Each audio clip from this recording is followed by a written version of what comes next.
Hello, friend, and welcome to this special Borgcast Voyager episode. Yeah, it's the Borgcast. For our United Statesian friends, Borg is a British name for toilet. This is the Crappercast. It's 2.24, sort of, but particularly after Amri's reaction to watching it tonight, I think I was right in saying that we probably won't be covering the whole of Voyager. No, I'm never watching another fucking one. And if you're covering it with anybody, it won't be with me. I can hear Andy shouting now. But you'd have to redo the cover, which would be a shame. Because we're never going to get to use it. We've managed to use it once. I kind of feel like that's nice. His efforts paid off there. There is obviously a reason why we're doing this insane thing, and that reason is Lower Decks, which will come out before this. Yes, because that'll be out on Saturday. But at time of recording, this is like the week before. And the reason for this is there's a possibility, although it's not definite by any means, that next week we won't be able to record a podcast because we'll have some visitors from Zimbabwe to whom Star Trek is literally a different language. So the idea is that you get a podcast next week. That's the plan. It is still possible that Amri's just going to storm out at any point because she is seething, I tell you. And it's not even that bad an episode of Voyager either. Yeah, but it's still fucking Voyager. Still got fucking Neelix in it. Right. Who fucking sings. So that first opening minute was like, oh my gosh, they're never going to get through this, are they? Anyway, we'll get to that in a minute. Also need to explain England are playing tonight, so you might hear some noise in the background, which really boils down to just one guy in the flats behind us getting very, very angry as well. So let's see whose anger is stronger. It's like two Sith in the room here. And the window's open because it's hot, so you'll hear birds and possibly dogs. Anyway. Why do people associate angry with being evil? My anger is justified. Righteous anger is a good thing. Yes. We're covering the episode Tuvix. Not to be confused with the Lower Decks episode, Tuvix. Yeah. The Lower Decks episode, by the way, is all you need to know. It summarises the plot of this episode in one sentence. We don't really need to do this, to be honest. Oh, we do. The title, no, we don't. At one point was going to be Symbobiogenesis, which is, that's quite a Voyager title. To be honest, if they'd done something like this on Deep Space Nine, that's what they would have called it. Possibly in Latin. Yeah. It was written by Kenneth Biller, who's producer and writer of multiple stories of Voyager. The original story came from Andrew Price and Mark Gabberman, but their version was played for laughs, which kind of beggars belief, really, but there we go. Yeah. Directed by Cliff Bole. Why is Cliff Bole famous in Trek lore? Bolian. Exactly. They named an entire species after him. He directed 25 episodes of Next Generation, only 7 of Deep Space Nine and 10 of Voyager. Uh-huh. Yes. Camden Security, Intruder Alert Transporter Room 1. Identify yourself. I'm Lieutenant Tuvok. And I'm Neelix. Sir, according to the bioscanners, he's right.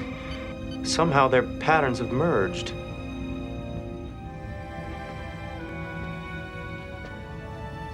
I think the logical thing is for me to go to sickbay. Well, hit the ground running, Bean. It's the opening scene is amazing, isn't it? No. No, it isn't. Right, I have made notes. I don't know how many of them I'll fucking need. Because it's just not worth it, but here we go. This could be very short. So, my notes are Voyager, for fuck's sake, dirge tune. Oh, I quite like it now. It's grown on me. And to be honest, the tune's really depressing. This show was mostly depressing. It fits. Neelix and Tuvok are collecting samples on what's clearly a set. Yes. And Neelix is telling Tuvok off for being a Vulcan and being needlessly happy because he's a Vulcan. Tuvok does not slap him or give him a wedgie or kill him. My notes, however, say kill Neelix now. Then it says now he's fucking singing. Then the transporter is playing up a little bit, but then they fix it. But the fact it was playing up a little bit for before seems somehow to never feature in the rest of this episode. But anyway, clearly it was on the wonk a little bit. Yeah, that's curious, isn't it? Because they don't need that bit, because No, it's what they're beaming up that is the issue. So Yeah. Weird. Anyway, you get a little scene of Harry Kim walking around as if to try and make the set look bigger than it is. And then it all goes wrong, and now there is a strange-looking alien with bad hair whose uniform has somehow merged in such a way that it's got Neelix patterning on the top. Yes. But the rest of the uniform is as it should be, if you see what I mean. That makes absolutely Fuck chuck all all sense. No. And it's even weirder in Lower Decks because two characters are merged and that they still have part of Neelix's uniform on them. Yeah. Which they can get away because that's played for laughs. Yeah, exactly. Our transporter chief. Although What about them? Yes, Who are they? Get excited about this. No. Is Ensign Hogan, who is one of the McKee crew, who magically appears in season 2, having apparently not been seen at all in season 1. And, well, let's just say he doesn't appear after season 3's opener and leave it at that. I don't care. Well, what you might be interested in, he's played by Simon Billig, who appeared in a couple of season 5 episodes of Babylon 5 as a ranger. Right. There you go. No, I still don't No, care. still don't care. Okay. No. Tuvix is played by Tom Wright. Not that one. Sorry, it's a famous biblical scholar called Tom Wright. Which would be very interesting. Is he still with us? I can't remember. I don't know. Apologies if he's died, but anyway. It was originally going to be Ethan Phillips, which would have been even more of a joy for you. Which would have probably led to us cheering on his execution. Wright was in the running for the role of Cisco, would you believe? Not with that. Okay. He's in Enterprise as one of the alien Nazis in the Temporal Cold War. And he's in Transformers The Last Night, but we won't hold that against him. Uh-huh. I mean, it's not backcasting, because he sounds a bit like Tuvok. I mean, it's hard to see or hear much of Neelix there, but let's be grateful for small mercies. Although he does do the weird hand-holding thing that Ethan Phillips does, sort of folds his hands together. I mean, if you're going to combine two characters in Voyager, this is obviously quite a clever combination. Although it turns out to be remarkably stable, which you probably wouldn't expect given how very different the ingredients are. But anyway. Uh-huh. Are you done? I'm done. Right. For now. So apparently this combination is Tuvok and Neelix plus orchids, which doesn't happen at the end. We don't end up with any orchids at the end. No. So either at the end we've got Neelix combined with orchids or Tuvok combined with orchids. Flowers for pubes. I thought it was women who had the lady garden. Yes. Wow. Anyway, he's going through a barrage of tests, which is understandable, and there's psychological assessments, and he says, Tuvix says he hasn't got multiple personalities, he's a single entity. And yeah, at one point, I can't remember whether it's now or later, I don't care, he's asked to choose a name. He starts with Nevok, decides against it, goes with Tuvix, because apparently that's much better. It is, yes. Right. Then you've got a chief medical officer's log, the chief medical officer being the only good character in the entire fucking show. The Doctor's sadly wasted in this series, isn't he? Yeah. I mean, he's good in Deep Space Nine as well, Yes. so, you know. I mean, one of the few Voyager episodes that's any good is the Doctor and his equivalent counterpart, I think, from the future or the Alpha Quadrant or one or the other, and the two of them are on this ship. There's the one where they have that, it's an advanced Federation ship that splits up into multiple parts. Yeah. Which I rewatched relatively recently and actually wasn't anywhere near as good as I remembered it being. He's in it with mostly not other people, so that's Yeah. good. Anyway, so the Doctor's got no clues what's going on. Tuvix wants to resume Tuvok's tactical position. Janeway says it's too soon for you to be on the bridge, but you can join the briefing this afternoon. I mean, understandably, he's bored and he's winding up the Doctor, which, you know, the Doctor's sworn an oath to do no harm, so he can't. I mean, if that was me, I'd just fucking sedate him, but yeah, fine. So then they're having this briefing. It's not really going anywhere. So Tuvix, if I've got this right, leaps up and suddenly says sex. Yes, that's a great moment, that one. And I was kind of expecting, oh God, was it Salt and Pepper? Let's talk about sex, baby. Let's talk about you and me. Let's talk about all the good things and the bad things that make. I mean, it is the best moment of the episode, I think it's fair to say. Yeah. And then he talks about symbiogenesis, about how some species, very, very basic species, like amoebas, they say alien species, reproduce by merging with a second species to create a new species, and that's how they reproduce. Isn't that what the alien does, in a way? The xenomorph in the alien films? Yeah, because it kind of absorbs some of it, doesn't it? Because it's never the same depending on... Yeah, because there was that one that came from either a cow or a dog, depending on whether you're watching the director's cut of Alien 3 or not. Yeah. Anyway, they argue that because in the transporter you're broken down to the microcellular level, the symbiosis happened in the transporter beam. Which sounds shit, but then, transporters are made up as well, so... And also there's the problem, of course, that back in Next Generation Season 2's Unnatural Selection, they were able to restore Pulaski just by using the files they had lying around. So, they could have done that process very easy here and solved the problem. Yep. Yep. Never mind. I think, by the way, the guy watching the football was just commenting on the episode. I don't know whether he just went, oh, come on, or oh, fuck off, but I'll take either. Meanwhile, Tuvix is coming on to Kes, because creepy. If you've watched the series, you know that Neelix and Kes are an item. I mean, they're both sad Muppets. I don't have a problem with that. Yeah. They deserve each other. Yeah, but I don't think it's creepy, because I think it's natural. That Plays it pretty creepily. Because he's got Neelix's memories. Yeah, no, you can understand. It's understandable, but he's still got Tuvok's logic access to it, and he should know that he should just not be behaving like that. Yeah. But then eventually she says, oh, okay, we could have dinner. So they go in, and the crew are all buggering up the galley, so he sorts them out. Yeah, apparently none of the other crew can cook. I mean, that doesn't seem very likely, does it? I mean, even I can bloody cook, so...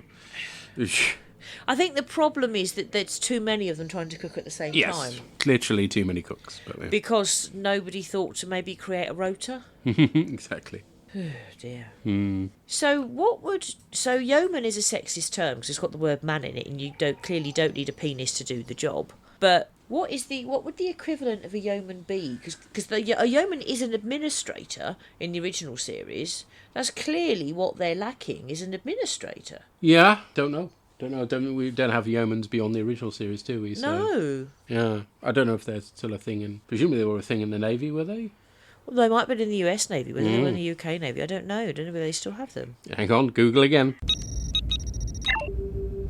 Blah, blah, blah, 17th century, blah, blah, blah, skip to the end. United States Navy. Yeah, the US Navy still has yeomans. Okay. So I think they're in the US Navy, but not in ours. So there we go. No, and not in Star Trek. But whatever you want to call it, that's clearly a role that's missing. Yeah, fair enough. Yeah. Anyway. And then they're Tuvix having come up with this idea of the Symbi, whatever it is. Yeah, I agree. Anyway, you've got B'Elanna Torres and Paris. Oh, their relationship never worked. No, it hasn't started yet. He was an arse. She was kind of interesting. Yeah, I quite liked her, yeah. Yeah. Depended what they did with the character on any given day. Yeah. Because sometimes she was just we need someone who's able to be angry. Yeah. And she was a bit one note. Anyway, so 1.5 good characters. No, half a good character and a shit character who beam down, and they get 2 flowers plus one of these sexy orchid things, and they try and replicate the experiment, but it doesn't work. The doctor says they'll keep trying, but it could take months, so they have to try and accept that it's Tuvix is here, so Tuvix has got to have quarters and duties, and do you know what I mean? They've got to stop behaving as though this is just a temporary aberration. Mm-hmm. Tuvix goes to visit Kes, who's grieving the loss of her crewmates. He reminds her of what she's lost and admits he feels like an imposter, but then undoes that emotional awareness by confessing his love for her. Wow. But then he has got Neelix in him, hasn't he? So I mean, he's going to be at least half twat. Kes also points out that Tuvok was married. He counters with the fact that Kes has a short lifespan, so may not live to see him separated. And he kisses her, which is so wrong, sorry. Unsurprisingly, Kes goes to see Janeway, who's grieving the loss of Tuvok. Janeway compares the situation to how the crew have to decide whether to hold on to attachments with family and friends in the Alpha Quadrant whilst they're stranded. Yeah, which is all her fault. Yes. Well, it's certainly an issue that's worth exploring, so, I credit them for that. And excuse the dog barking in the background. She wisely counsels Kes that she should give herself time, and they have a hug, which is sweet. And it's very well acted, this scene by Kate Mulgrew. Jennifer Leanne, not so much. No. Very one note, isn't she? Blimey. Yes. And she's also... I don't know whether she always talks like this, because I've not seen her in another role, or whether the character is written like this. But she reminds me of someone we knew briefly at our church, and just like every sound that comes out of her mouth is fucking patronising. You want to slap her in the face with a wet fish. Yeah, she has pretty much one tone of voice, and it's patronising. It's Yeah. not good. Yeah. We get 2 weeks later, with Tuvix settling in with the crew and his role at Tactical, and Janeway thankfully reports that he's keeping his distance from Kes. Even better, he can actually cook. We have a scene with Harry playing the clarinet. Rap. Yeah, that's pretty much his personality, isn't it? He plays the clarinet. I mean, at least with Riker, who was pretty one note, wants to shag everything. At least, you know, I get to play the trombone sometimes. Wasn't his only bit of character? No, it wasn't. No, he got better. Oh, yes, and Lila, our dog, objected strongly to the sound of the clarinet. Although not tonight when we watched it, because she was fast asleep because of the heat. The Doc calls for a possible solution to splitting up Tuvix. The mismatch in question is playing pool in a holodeck recreation of a French bar. I mean, blimey, you could have any pub in the universe and you go for a French one, okay. And he's wiping everybody's arse. Well, Chakotay and Paris' anyways, which can't be that difficult. Kes turns up and says she hopes they can be friends over time. I'm not going anywhere, the stupidly mistaken idiot says. Has he not spotted there's only 15 minutes left in the episode? And things will have to be magically reset because Voyager. Sure enough, the Doc hails and calls him to sickbay. He's come up with a solution that involves radiation. Wait, there's Terry Nation written this episode. It worked on flowers, so that's proof conclusive. Tuvix is unsurprisingly not looking forward to ceasing to exist. To give Janeway her due, and against her reputation, she does hesitate initially, pointing out that it would have been an easier decision had they worked the solution out straight away. Yeah, before they got to know him. because straight away, that's actually what Tuvix wanted. Yeah. But at what point did he become an individual, she asks. Well, certainly by now, I'm pretty Yeah. sure.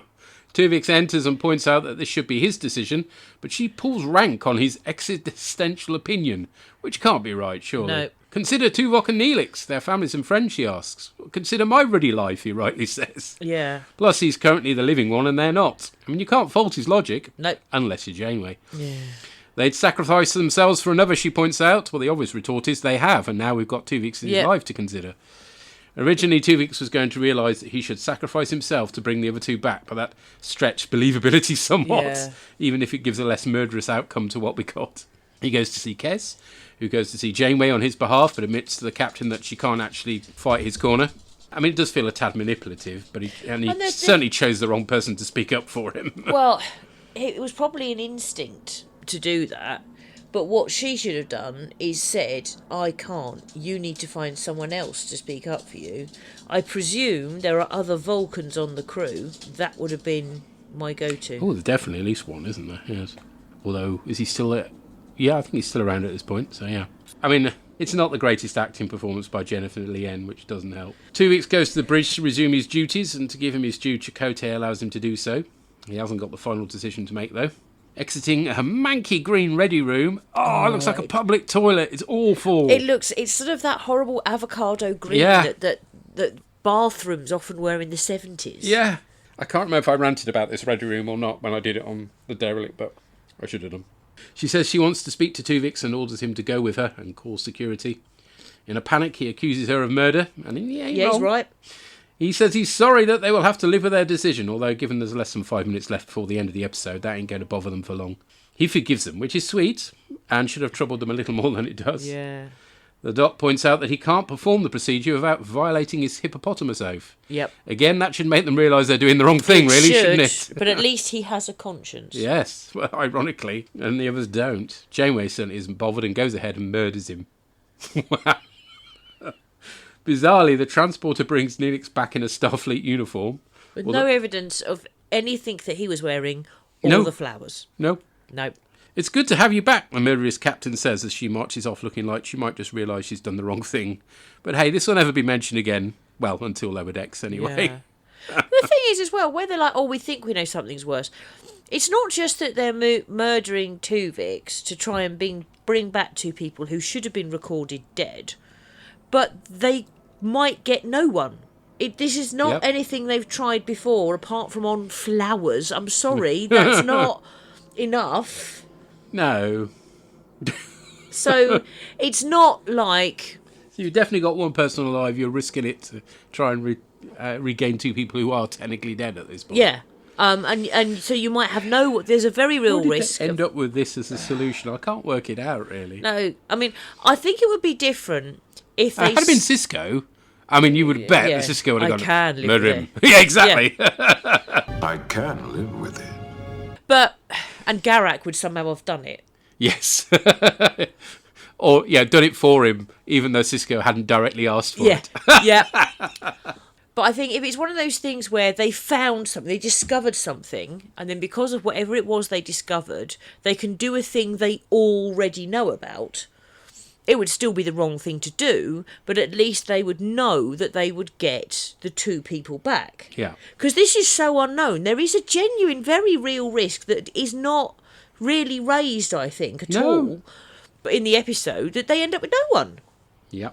I mean, the setup of the episode is a clever idea to give them that sort of moral quandary. The solution is awful, but at least the setup's interesting. And I like the idea that, because transporters made up shit that could do weird stuff. This is an interesting thing that could go wrong with the transporter. Yeah. And in a way, it's surprised we haven't seen it before, although arguably the original season's The Enemy Within is similar in some ways. There you've got two Kirks, one bad, one good. But in that one, there wasn't that moral quandary because clearly he couldn't survive without the other half. So the moral decision-making is very flawed in this, which doesn't reflect well on the crew. Plus, there's not, and this is common of much of Voyager, there's not enough happening. No. They didn't seem to do B-plots, did they? So there's a lot of sitting around talking about Tuvix or Tuvix talking. Or playing the fucking clarinet. Oh, yeah, indeed. I mean, he needs to be more of a threat rather than just an existential quandary, which is easy for me to say. So, not enough happening to be interesting is the problem. This is one of the better episodes, so I think the idea of us covering any more Voyager... It's not happening. I told you. I'm on board with that, don't worry. Until the next time. Yeah, no, there won't. I'm telling you now, there isn't a next time. Right. You decide for some reason... You heard it here second. You decide for some reason that you're covering Voyager. It ain't with me. I can't help feeling that, well, who knows, but I'm not sure Lower Decks are really going to do... Because they did one Deep Space Nine episode. They've done a sort of a Voyager episode. I would imagine that in the season coming up, we might get an Enterprise episode. That would be quite logical. Yeah, so I'm not really expecting another Voyager episode, I must admit. But hey, who can say... Yeah, the Lower Decks might reference a Voyager episode. I won't need to watch it. I remembered this one before I watched it. And in any event, like I said, the actual Lower Decks episode summarises what we've just done in one sentence. Right. There we go. Well, if you've got feedback to send about this slightly controversial episode... Slightly? Yes. Then feel free to send it. What we'll do is we'll play it with the next Lower Decks, if you see what I mean, because those tend to be shorter podcasts anyway. So feel free to send them into the usual addresses, usual ways. Keep it to 5 minutes if you can manage to keep your rant that short. Although I know there are people out there that like Voyager. I believe Drew does, so you might stand up for it. If people want to like shit I don't, that's fine. Yes, just don't make me watch it. But if you already know I don't like something, don't make me fucking watch it. No, it wasn't worth a punt. Anyway. No. I can be and have been in the past very articulate about why I don't like Voyager. There are multiple reasons. Yes. Sorry, miss. Well, next time, we won't be covering Voyager. No. We'll be covering indeed. The next one we'll be recording will be for the 11th of July, which will be Elaan of Troyius, where Kirk gets his snogging mojo back. The original series. Yes. See, at one point, I did say I was never going to watch the original series. Yeah, you did. But then I also said I was never going to cover Voyager, but you know, no, but then one episode doesn't count. I don't think it was you, because I'm not likely to listen to you, but someone pointed out that I hadn't necessarily seen all of the original series if I'd only ever watched it on BBC Two, because they didn't show it all in order, and I said, fair enough. So we started an original series rewatch that took a very long time, because I sometimes had to have quite a long break. But once I had watched the whole thing, I was like, nope, fair enough. Clearly, they repeated the same episodes a lot, and I didn't necessarily like them. There's more to it. I have watched the entirety of Voyager. You can't argue that I haven't seen it all and therefore don't know what I'm talking about. No, I'm not, miss. Good. So that's understood. Yes, miss. Yes. We'll catch you next time. I think I'm in trouble. Cheery bye! Bye! Run. Artwork was created by Andy Pelastides. All music referenced is for illustrative purposes only, and no copyright infringement is intended. Find our website at borgcast.libsyn.com. And we have a YouTube channel as well. Send emails or MP3s to borgcast@gmail.com.